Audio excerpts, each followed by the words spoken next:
The concept that I've been using in my teaching for a long time is called lies to children.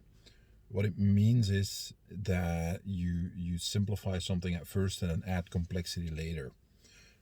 It comes from the late author Terry Pratchett, who has a wonderful book series, and I'll put a link to his books in the show notes. It's really, really well worth reading. And in it talks that lies to children is that you start by teaching, for instance, math to a child by teaching them how to count from 1 to 10 and so on. When they can do that, you do multiplications, subtractions, additions, and so on, and you get into the basics of math. 1 plus 1 is 2, 2 plus 2 is 4, and so on. But that's not the whole truth. That is not math. That is just simplifying it for you so you can start learning.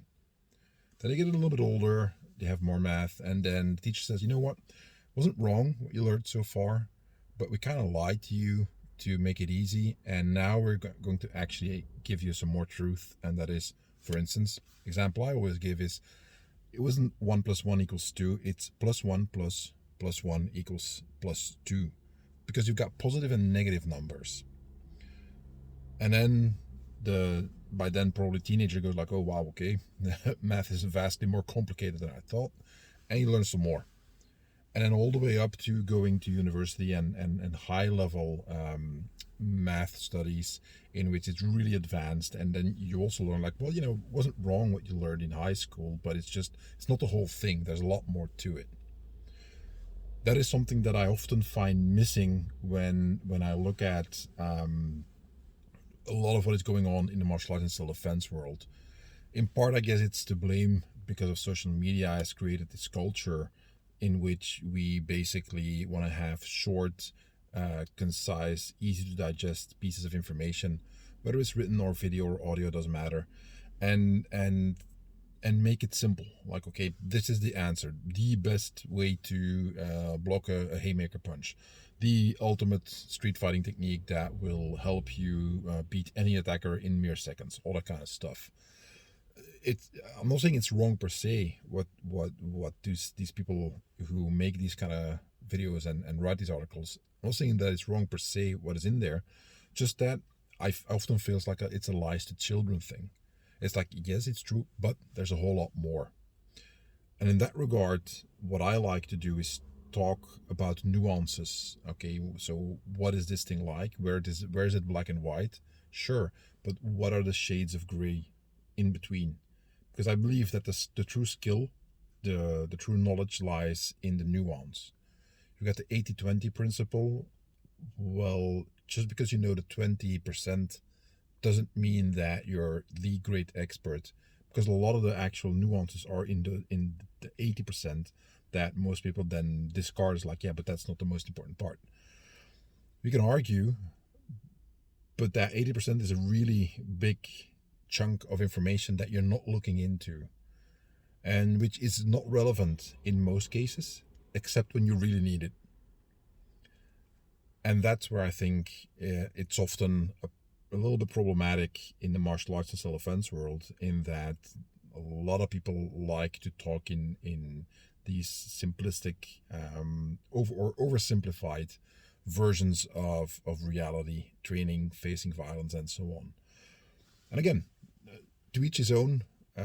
A part of it is, I guess, like I said, social media. Another part is, in my opinion, just people, whatever stage they're at in their training and experience. I sure know that 20 years ago, I didn't know a lot of stuff I know now, and didn't have the same level of experience and training. So a lot of things I wrote early on, I would definitely be more nuanced about that now. I'll give you a quick example.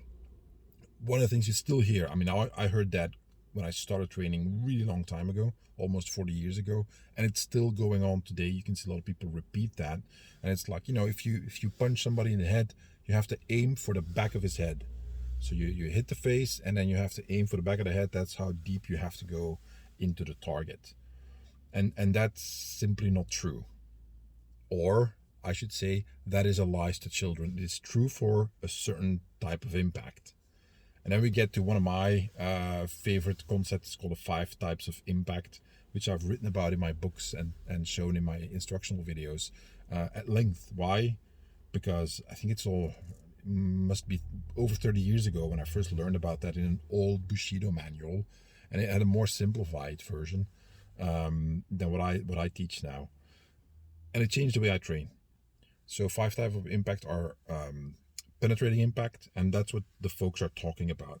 You hit something and you go all the way through to the other side. You've got shockwave, which is like penetrating, but you stop a little bit sooner. So it feels like just like you get a shockwave, but you don't necessarily break whatever you hit. You've got bouncing impact, which is, think of a quick jab. You don't want to get punched by somebody who has a good jab, but he does a quick jab and his fist kind of bounces off your skull, bounces off the target. That is bouncing impact. Ricochet is similar and is more specialized.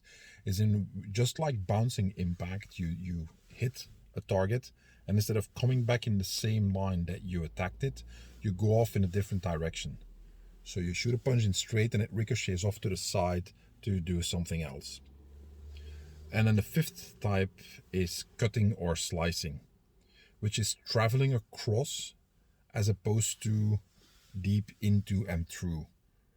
So if penetrating impact is landing and then going all the way through, cutting impact would be similar, but you come in at an angle, you land, you cut a chunk out of it, and you go through. Which is a good example is, for instance, if you do knife training, you do a horizontal slash, and you cut a line along the target, and your knife comes out on the other end. You didn't go all the way through the target. You came in at an angle. The advice of aim through the skull and to the back of the head when you punch is very valid for penetrating impact. For all the other ones, nope. It isn't. It's actually counterproductive. So that is what I mean with lies to children. Don't reduce things to very basic, simplistic ways of understanding what can turn out to be very complex and problematic once you encounter it in real life.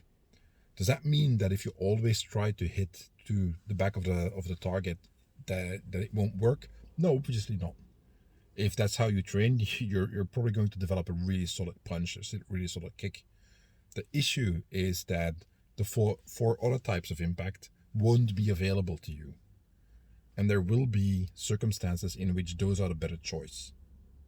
And when you face people who use them, because you are not accustomed to those types of impact, it might be very difficult for you to defend against it.